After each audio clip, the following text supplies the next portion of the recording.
North Korea lobbed dozens of shells into water. South Korea returning fire. Ireland's coalition government unraveling in the wake of the banking bailout. And a 3-year insider trading investigation shifting into high gear in the U.S.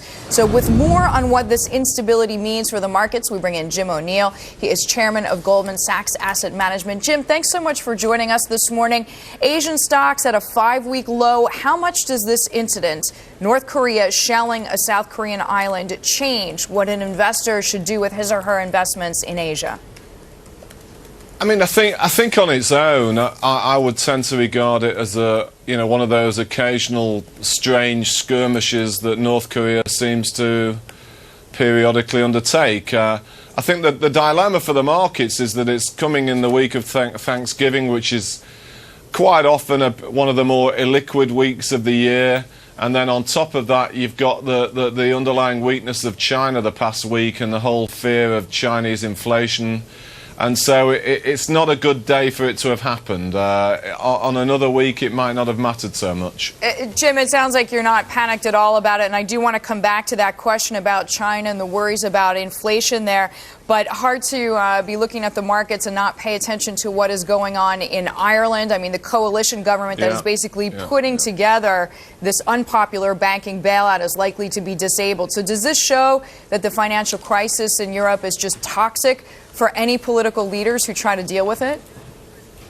I think it's a very complex problem. I mean, there was a big policy response to the Greek mess 6 months ago. And here we find ourselves back in a slightly different version of the same problem. But now, as you allude to, it's got an additional degree more complexity because it's interfering with domestic politics. And you've got Portugal and Spain lurking in the background. So Jim, does it mean if Portuguese government or Spanish government try to figure something out, they're just going to get tossed out of office? Well, I think it's something that I think they should preempt the kind of situation that Ireland got itself into. Ireland sort of dug in its heels, and so it allowed the markets to slightly overwhelm it. And the Portuguese and Spanish are trying to distance themselves from that position. There's a bigger complication too, which is the whole stance of Germany and domestic German politics about many aspects of Germany's compatibility with EMU, which is an even bigger thing overhanging it all. And I'm not sure how we can put this one to bed. I think if we finally get the Irish agreeing and a deal properly sorted out, maybe we'll get another relief rally. But we've got some fundamental problems about EMU here, which are not going to be easy to solve. Jim, we're going to come back to you in a couple seconds, but with about 30 to go before a commercial break, can you tell us whether what we're seeing in Ireland actually raises the contagion risk, given the uncertainty it raises, or at least it introduces for what we might see in Portugal and possibly Spain after that?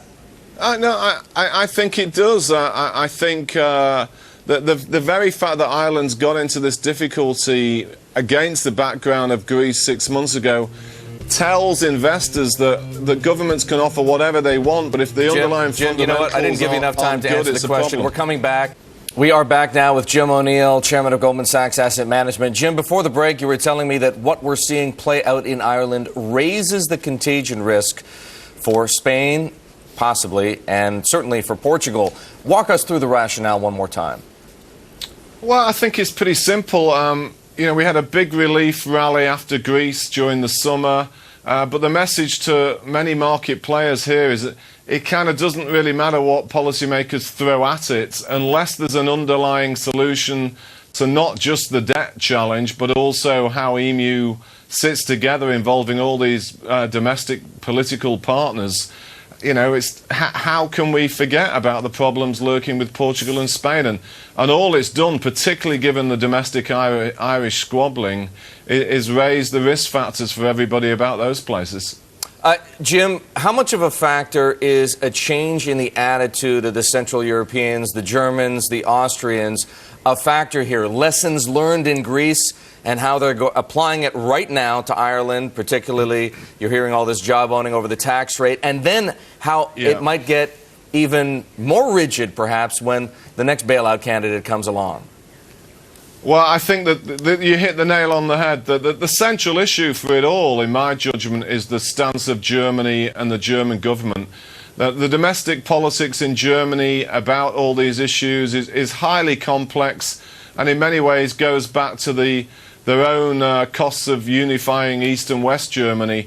And it's one thing to get German people to be prepared to pay for that, but to be prepared to pay for bailing out all what they perceive to be all these irresponsible countries overseas, it's a much bigger problem, and it's not an easy one to solve. You've got some fundamental big picture issues here that German leaders have got to get to grips with. So, Jim, what do you do with your money in the meantime? I mean, what's the best advice you can give? It looks like the U.S. dollar is rallying, the greenback is gold again.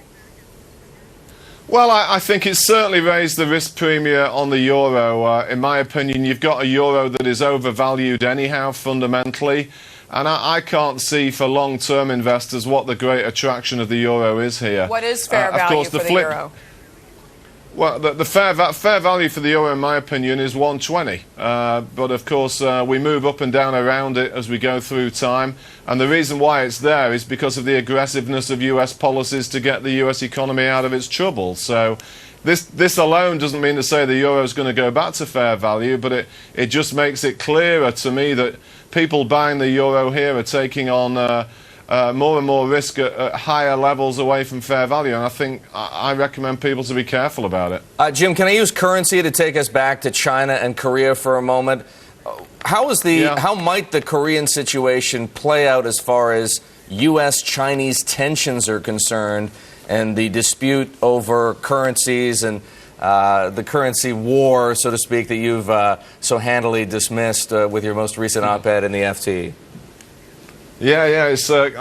Let's hope that word stays in the context of its inapplicability in currencies and doesn't translate into what it usually means. But you know, in a peculiar way, of course, the North Korean situation is always so complex. Washington needs China to be on its side. So at the margin, this should make sure US policymakers are a little bit more careful with some of the things they're saying, and maybe it gives China another little hand to play in the overall grand scheme. But below it all, and one of the reasons why I'm relatively relaxed about all of this is I think the Chinese have agreed to let the currency rise. They're just doing it in a way which confounds people in the markets on a daily basis.